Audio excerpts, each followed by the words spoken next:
Suddenly I was in a world where I mattered, my ideas mattered, it was free, and I was encouraged to learn. I'm Dr. Geoff Raby. I have 3 degrees from the Trobe.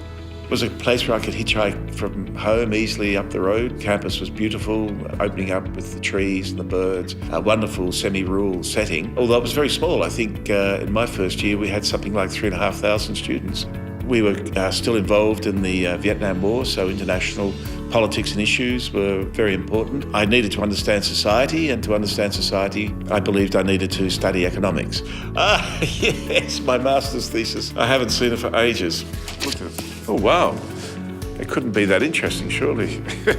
The discipline and focus that was required to produce something like this really set me on the course that I eventually took. The master's could have been submitted as a PhD, but I wanted to have a crack at doing one in London.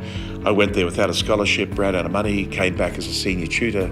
Just as well they gave me a senior tutoring job because I was in London with not a cracker to my name. I couldn't have even got an airfare home had I wanted to. I was recruited into the Office of National Assessment as the economist to work on Indonesia. And suddenly the Office of National Assessments rang 2 weeks before I went to Canberra and said, sorry, we've filled the Indonesian job, we couldn't wait any longer. And they said to me, don't worry, you're going to be the China economist. Bob Hawke had recently been elected. He had a great sense of the future engagement between Australia and China. And I suddenly found myself in the most sought after job in Canberra in terms of access to the Prime Minister. What I'd studied at La Trobe, where in those days no one else really taught, was things like comparative economic systems.